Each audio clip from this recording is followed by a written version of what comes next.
Mrs. Lee. And I'm Yolita Spann, and we're going to be talking about the Burnham family today. The family we've seen the family for about a month now.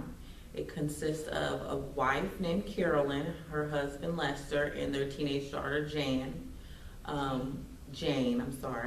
We originally saw them separately, and then we collaborated and agreed that the family needed to be seen as a whole. So Lester was originally referred in by his wife, Carolyn.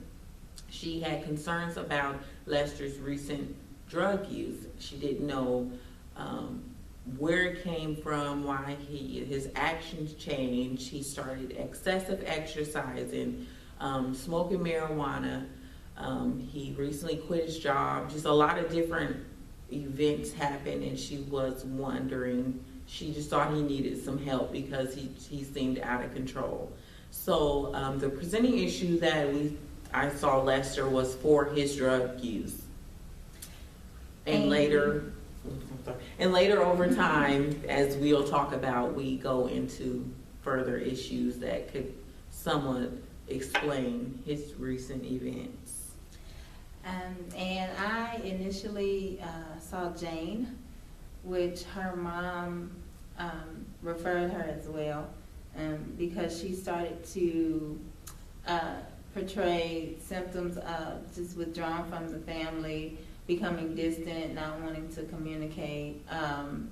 There was maybe a suspecting of possible marijuana use, and also possibly just teenage things, maybe drinking. But the main concern was she was really just not being herself anymore. She wasn't the sweet little teenage daughter that they thought they had. And mom was concerned that it could lead to something more. So she referred her so that we could get to a place where the family as a whole can function all together.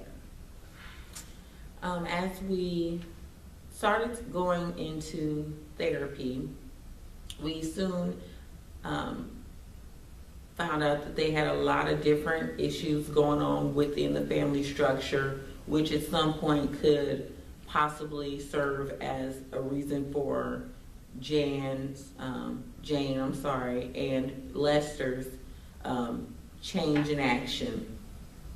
The family is very dynamic in many different ways. From the outside, the family structure looks like an average suburban family. Mother and father were working at both in the household at one point. They have a teenage daughter, nice home, nice neighborhood.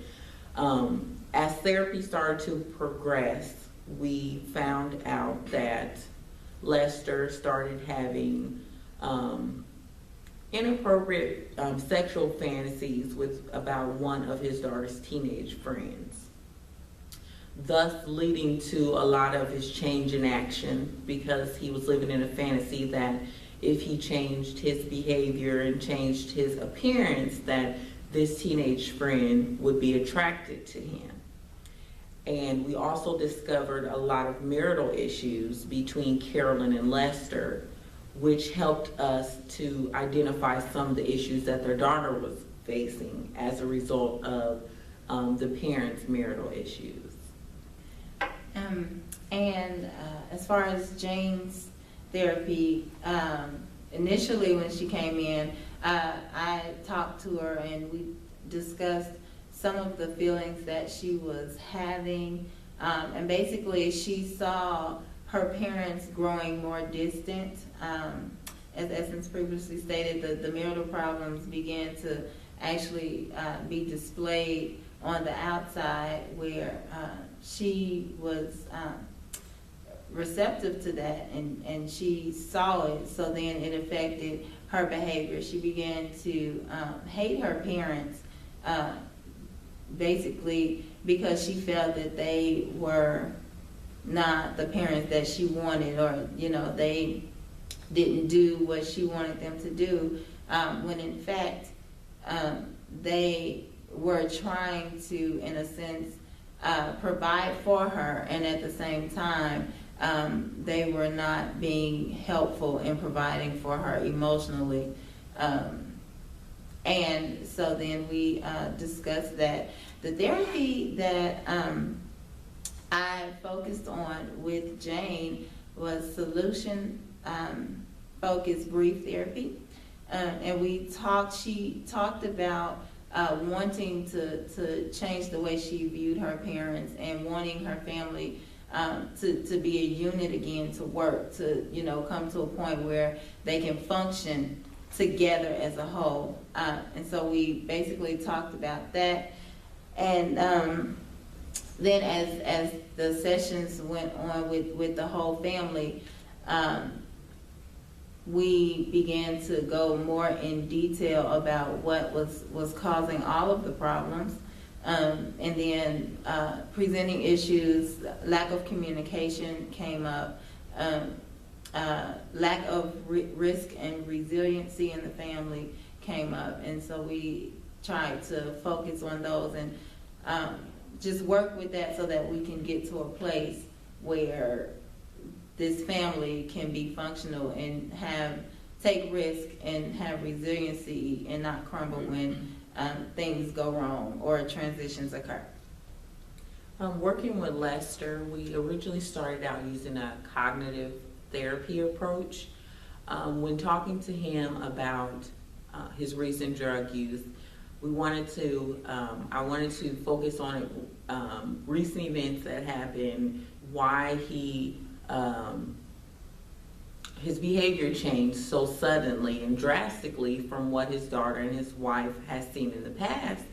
And different life events had happened in a short period of time before them coming to therapy. During that time, Lester had quit his job that he had been at for 14 years, working for a magazine. He quit his job. He actually started working at a fast food joint just for A new car.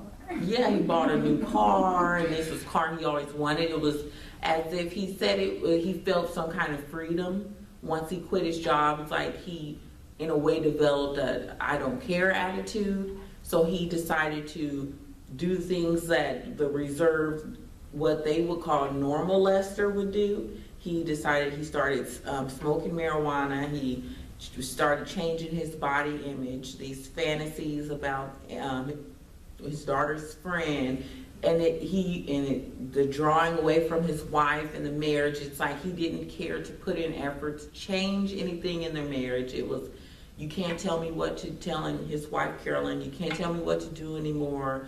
This is, I have control over my life. So he branched out in so many different areas, and this newfound, what he calls freedom, has been a concern for his wife Carolyn, and also it's affecting his daughter because they're seeing him in a way that he has never shown before.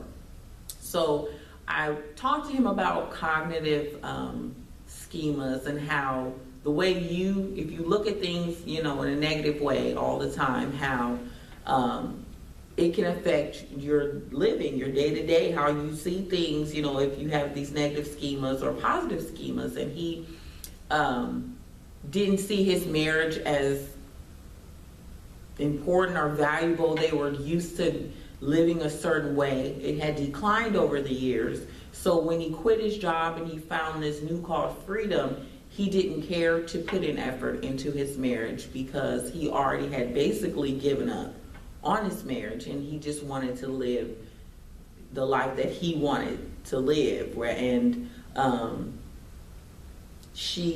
that was a belief. That's what he believed, is that my marriage has basically been over, and I can be free to do what I want now. And his actions is, like I said, marijuana and doing all these non-typical things has been a coping mechanism for the recent events that has happened in his life, and along with one of the events, he later finds out that his wife had an affair, but to us showed no real anxiety about it or anger. It was if, it made him even more freer to do what he wanted to do. But all this was, in some way, has been a coping mechanism for him not to deal with the real issues that his family is facing, especially even, with his daughter.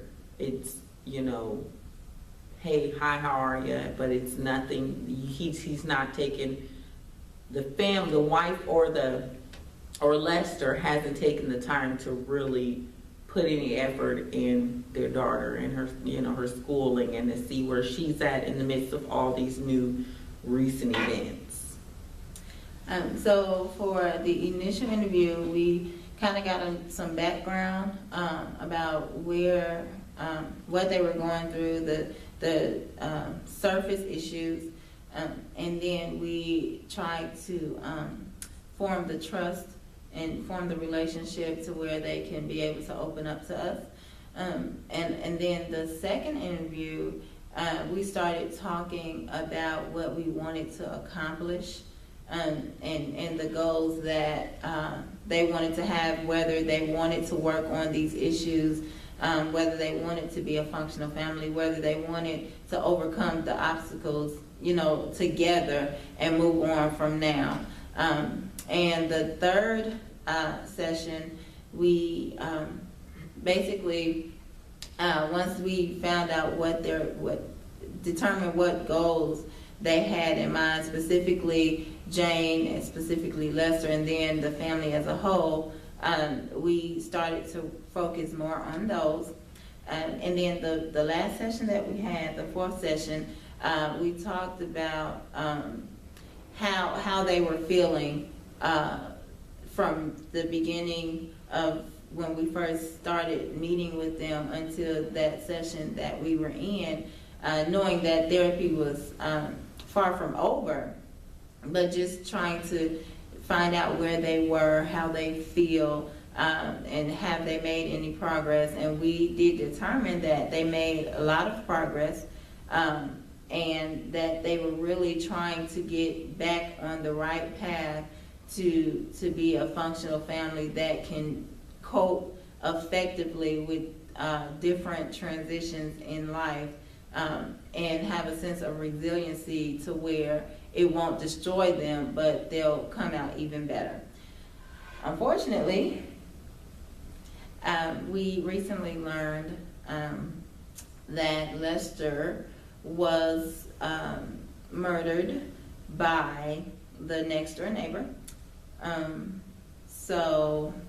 But we still plan to see Jane and Carolyn for therapy after this, and see if we can still have that sense of build a sense of resiliency, especially now where this is a transition in life where this could either make or break them. Yes, and with Lester's passing recently, Carolyn still reached out to us that she still wanted to continue the sessions, because not only for herself but for her daughter, because she's seen how the past recent events have affected her daughter, but now that their family structure is completely changed and that the father is completely out of the household. He, passed away. He was murdered by, someone that she knew, a neighbor, and she's very concerned about how her daughter is going to deal with that. So in the future, we do plan on seeing them again soon and trying to go through the grieving process and kind of analyze where they are and how they are coping and dealing with Lester's death, and to try to use different techniques if needed to help them cope, so that they aren't using negative coping mechanisms or completely shut down and not be willing to come to therapy, but always try to keep those lines of communication open even during this rough time. So that was our work with the Burnham family. Thank you. Thank you. How many minutes? 15 minutes.